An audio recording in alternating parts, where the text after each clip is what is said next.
আসসালামু আলাইকুম রহমতুল্লাহ। আলহামদুলিল্লাহ আলহামদুলিল্লাহি রাব্বিল আলামিন ওয়াসসালাতু ওয়াসসালামু আলা রাসূলিল কারীম ওয়া আলা আলিহি ওয়া আসহাবিহি আজমাইন। আম্মা বা'দু ফাআউযু বিল্লাহি মিনাশ শাইতানির রাজীম।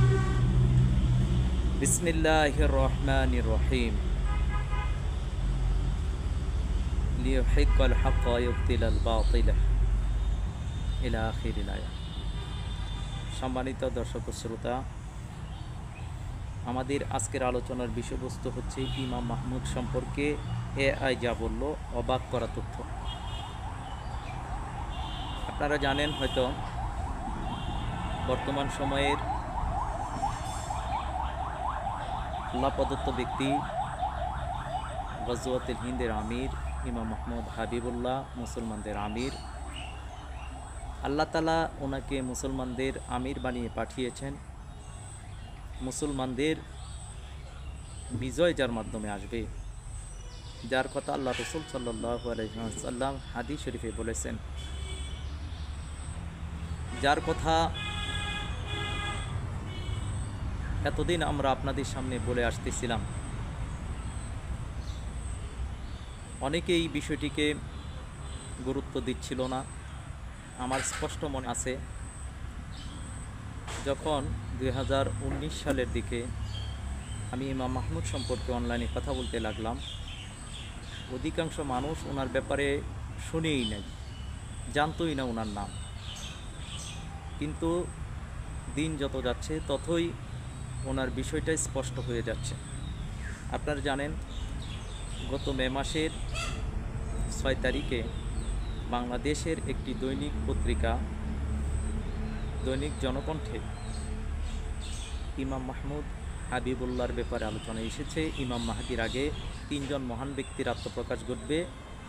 একজন হচ্ছে মাহমুদ, একজন মানসুর, একজন সোহাইব ইবনে সালেহ। আর এআই প্রযুক্তিতেও ইমাম মাহমুদের কথাটি বর্তমানে এসেছে। অনেকে হয়তো এআই প্রযুক্তির ব্যাপারে জানেন না। এআই প্রযুক্তি হচ্ছে কৃত্রিম বুদ্ধিমত্তা একটি প্রযুক্তি, যেটির পূর্ণ রূপ হলো আর্টিফিশিয়াল ইন্টেলিজেন্স।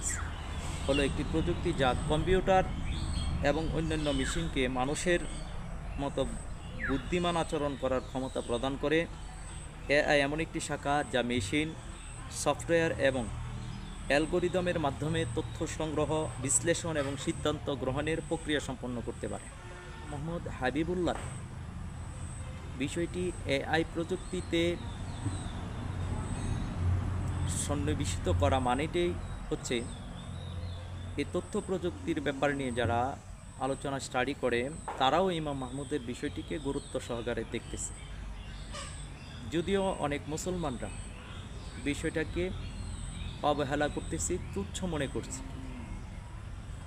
কিন্তু আমি গত একটি আলোচনায় বলেছিলাম যে আমরা শত্রু না চিনলেও শত্রুরা ঠিকই আমাদেরকে চিনে। অর্থাৎ আমি বলতে চাচ্ছি, আমরা ইমাম মাহমুদকে না চিনলেও শত্রুরা ইমাম মাহমুদকে ঠিকই চিনে। কারণ আপনারা জানেন যে ভারত সরকার, ভারতের গভর্নমেন্ট আমার তৈয়বা এইচডি মিডিয়া বাংলা চ্যানেলটিকে ভারতে ব্লক করে দিয়েছে। তো তারা বলতেছে তাদের নিরাপত্তা, সার্বভৌমত্ব, স্বাধীনতার জন্য হুমকি স্বরূপ আমাদের এই চ্যানেলটি, যার কারণে তারা বন্ধ করে দিয়েছে। এমনটি হচ্ছে তাদের দাবি। এখন ইমাম মাহমুদ হাবিবুল্লাহকে তারা কতটুকু গুরুত্ব দিচ্ছে যে ওনার কথা অনলাইনে আলোচনা করা, আখিরি জামানা নিয়ে আলোচনা করা, গজওয়াতুল হিন্দের বিষয় নিয়ে আলোচনা করা, সতর্ক করার কারণে রাষ্ট্রীয়ভাবে চ্যানেলকে বন্ধ করে দেওয়া, এটা কতটুকু গুরুত্ব বহন করতে পারে। অর্থাৎ আমরা মুসলমানরা যদিও ইমাম মাহমুদ হাবিবুল্লাহর গুরুত্বকে উপলব্ধি করতে পারি না, কিন্তু এআই প্রযুক্তি এবং এটি যারা রক্ষণাবেক্ষণ করে তারা কিন্তু ঠিকই ইমাম মাহমুদ হাবিবুল্লাহর বিষয়টি গুরুত্ব দিয়েছে এবং তারা সেটি উপলব্ধি করতে পারছে। দেশের জনকণ্ঠ পত্রিকা এবং পত্রিকার সম্পাদক তারা ইমাম মাহমুদ হাবিবুল্লাহর বিষয়টাকে গুরুত্ব দিচ্ছে।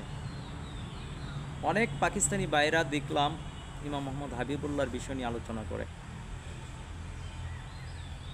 ইন্ডিয়াতে ইমাম মাহমুদ হাবিবুল্লাহর বিষয়টি গুরুত্ব আর আরোপ করা হচ্ছে। কিন্তু আমরা মুসলমানরা কতটুকু ওনাকে চিনতে পারলাম, সঠিক সময়ে চিনতে পারলাম কিনা, আমরা ওনাকে গুরুত্ব দিতে পারলাম কিনা, ওনাকে মূল্যায়ন করতে পারলাম কিনা, ওনার গুরুত্ব উপলব্ধি করা এবং তাকে সঠিকভাবে মূল্যায়ন যদি করতে পারি তাহলে আমরা ঠিকই লাভবান হব ইনশাল্লাহ। তবে একটা কথা স্পষ্ট বলে দিতে চাই, ইমাম মাহমুদ হাবিবুল্লাহ যেহেতু আল্লাহ তাআলার মনোনীত বান্দা, আমি আপনি মানি আর না মানি, উনি আল্লাহর মনোনীত বান্দা, উনি আমাদের আমির। যেহেতু দুনিয়ার কোনো মানুষ ওনাকে আমির নিযুক্ত করেনি, আল্লাহ তাআলা মনোনীত করছেন, সুতরাং উনি মুসলমানদের আমির এবং ওনার মাধ্যমে মুসলমানদের বিজয় হবে। এমন অনেক পয়গম্বর ছিলেন যাদেরকে একজন মাত্র অনুসারী মেনেছে, একজন অনুসারী ছিল, এমনও ছিল যে একজনও অনুসারী ছিল না, একাকী হাসরের ময়দানে পয়গম্বরগণ উঠবেন। তো ইমাম মাহমুদ তো কোনো পয়গম্বর না, উনি একজন আমির, একজন ইমাম, একজন মুজাদ্দেদ। তো তিনাকে না মানলেই কি উনি আমির বা ইমাম হিসেবে বাতিল হয়ে যাবে? না, কখনোই না। বরঞ্চ আমরা না মানলেও উনি আল্লাহ প্রদত্ত আমির, আমরা মানলেও উনি আল্লাহ প্রদত্ত আমির। আরেকটা বিষয় হচ্ছে, ওনার মাধ্যমে যেহেতু আল্লাহ রসুল সাল্লাল্লাহু আলাইহি সাল্লাম ঘোষণা দিয়েছেন যে ওনার মাধ্যমে মুসলমানদের বিজয় হবে, সুতরাং এটি বাস্তবসম্মতভাবেই আমরা দেখব যে ওনার মাধ্যমে মুসলমানদের বিজয়ের পথ সুগম হচ্ছে এবং আস্তে আস্তে বিজয় মুসলমানদের আসবে। এটা কাকতালীয় কোনো বিষয় না যে হঠাৎ করেই হয়ে যাবে, একদিনেই হয়ে যাবে, বিষয়টা এমনটি না। আস্তে আস্তে মুসলমানরা পরিস্থিতি প্রেক্ষাপট দেখবে এবং ইমাম মাহমুদ হাবিবুল্লাহর গুরুত্ব উপলব্ধি করতে পারবে। তো জ্ঞানী যারা বিচক্ষণ, যারা দূরদৃষ্টি সম্পন্ন, যাদের ভিশন ক্লিয়ার আছে, তারা উপলব্ধি করতে পারছে, ওনার দাওয়াতি কার্যক্রম দেখেই বুঝতে পারবে। যেমন মুহাম্মদ সাল্লাল্লাহু আলাইহি সাল্লাম যে মিশন এবং ভিশন নিয়ে কাজ করেছিলেন, ওই সময়ের জ্ঞানী যারা তার মিশন এবং ভিশন থেকে বুঝে নিয়েছে যে এই দাওয়াত একদিন সারা পৃথিবীতে ছড়িয়ে যাবে। ইমাম মাহমুদ হাবিবুল্লাহ যে দাওয়াত দিচ্ছে দ্বিতীয় বিশ্বযুদ্ধ এবং গাজওয়াতুল হিন্দ, সহজে এটা বোঝা যায় যে এই সময়ে এসে, এমন সময়ে এসে ইমাম মাহমুদ গাজওয়াতুল হিন্দ এবং তৃতীয় বিশ্বযুদ্ধের দাওয়াত দিচ্ছেন।